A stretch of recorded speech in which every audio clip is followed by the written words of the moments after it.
Memleketi gezdik. Memleketten farklı zamanlarda farklı nedenlerle ayrılıp buralara gelen gurbetçi kardeşlerimize sıra geldi. Bugün de burada Paris'teyiz. Buradaki kardeşlerimizi ziyarete geldik. Onları dinlemek, onlarla hasbihal etmek, biraz bizden, çalışmalarımızdan bahsetmek, sonra varsa onların görüş ve önerileri onları almak, soruları varsa onları cevaplandırmak için inşallah zamanımızı olabildiğince verimli kullanmak suretiyle kardeşlerimize bir hasbihal edeceğiz.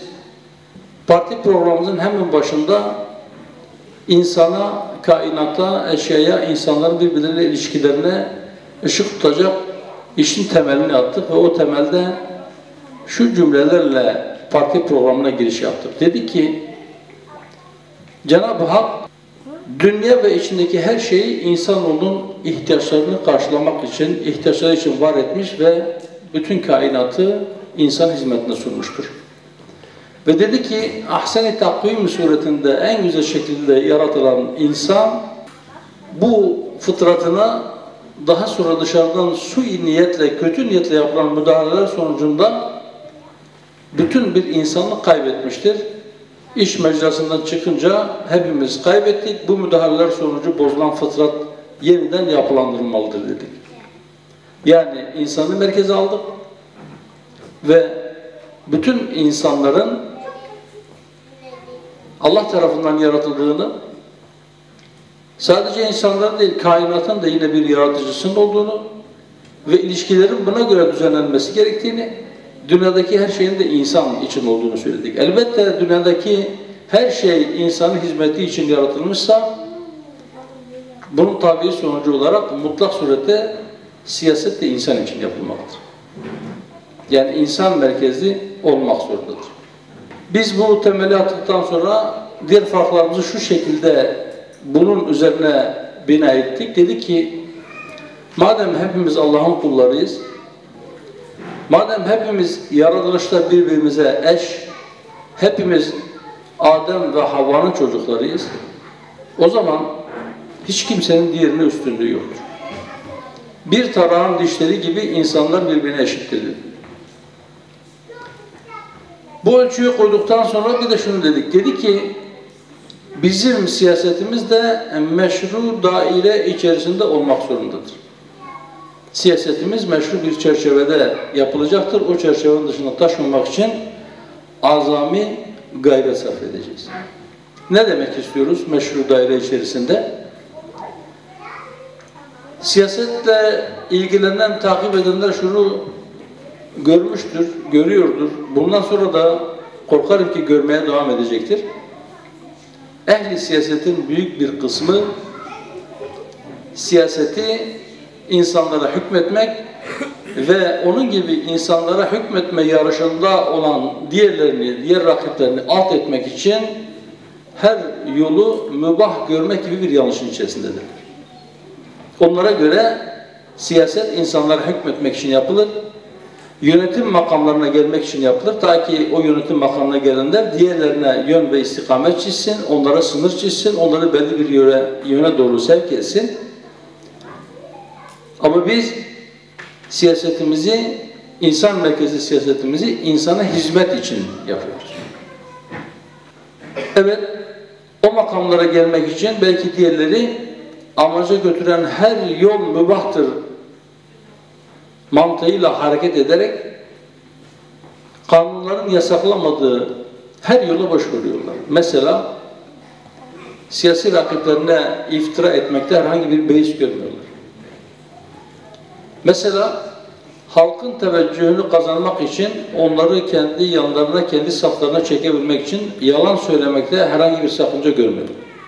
Biz diyoruz ki hayır, bunlar meşru değildir. Bizim gayemiz meşrudur. Bizim gayemiz adaleti yeniden ikame etmektir, yeniden tesis etmektir. Bizim siyasetimiz insan merkezlidir. Biz insana hizmet etmek için yola çıktık. Bu meşru hedeflere ancak ve ancak meşru vasıtalarla ulaşılır. Öyleyse bizim inancımızın hoş görmediği davranış kalıplarını ortaya koyamayız. Mesela yalan söyleyemeyiz. Mesela siyasi rakiplerimize iftira atamayız. Mesela halkımızı kandıramayız. Takip edenler hatırlayacaktır. Henüz partimizin kuruluşunun üzerinden 1,5 yıl geçmeden 14-15 ay gibi bir zaman geçmişti. 2014 yerel seçimleri yapıldı. Meydanlara çıktık. Söylediğimiz temel birkaç şey vardı. Bir, yanlış adaylarla kazanmaktansa doğru adaylarla kaybetmeyi tercih ederiz. Hatırlayanınız vardır belki. Bunu net ifadelerle söyledik. Bir şey daha söyledik. Dedi ki bakınız biz size hangi tür hizmetleri yapacağımız konusunda çok böyle keskin ifadelerle yapamayacağımız şeylerle size vaatlerde bulunuyoruz. Ama size şunu vaat ediyoruz, şunu söylüyoruz. Biz size yalan söylemeyeceğiz. Biz size ihanet etmeyeceğiz. Biz sizin malınıza el uzatmayacağız. Belki bugüne kadar farklı siyasi çizgilerdeki insanların uygulamış oldukları siyaset ya da takip ettikleri yol, yöntem, çizgi şöyle bir göz önünden geçirilirse bu söylediklerimizin ne anlama geldiği biraz daha iyi anlaşılır. Genel olarak partilerin önemli bir kısmı ya da o partilerin temsilcilerinin önemli bir kısmı kendilerini anlatırken başkalarının kötülüğü üzerinden yol alıyorlar.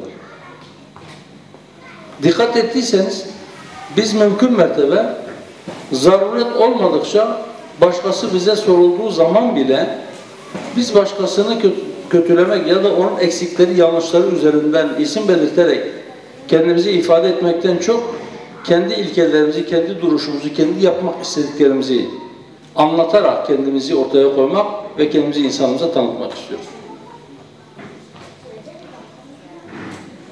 Biz inanıyoruz ki ahlaktan yoksun bir siyasetin insanlara ve insanlığa verebileceği hiçbir şey yoktur. O yüzden biz asla o ahlaki temeli, ahlaki zemini kaybetmemek, ondan şaşmamak, ondan kaymamak konusunda bir azim ve gayret ortaya koyacağız. Evet değerli dostlar, bu insan merkezli ve adalet hedefli siyasetimizi yaparken, gerçekleştirirken elbette bazı zorluklarla karşılaşıyoruz. Sesimizi insanlara duyurmak noktasında sıkıntılarımız oluyor. Basın yeterince sesimizi duyurmuyor. Biz de bunu aşmanın bir yolu olarak memleketi geziyoruz. Memleketin dört bir tarafında ulaşabildiğimiz kadar insanlara ulaşmak suretiyle kendimizi onlara anlatmaya çalışıyoruz. Memleketi gezerek. Memleket gezilerini 1,5 yıl devam ettirdikten sonra şimdi gurbetçi kardeşlerimizle buluşuyoruz. Dün Avusturya'daydık. İnşallah yarın Belçika'ya geçeceğiz. Ondan sonra Hollanda'ya. Almanya'da oradaki gurbetçi nüfus kalabalık olduğu için birkaç gün geçirdik. İnşallah bundan sonra da yine gurbetçi kardeşlerimizi ziyaretlerimiz devam edecek.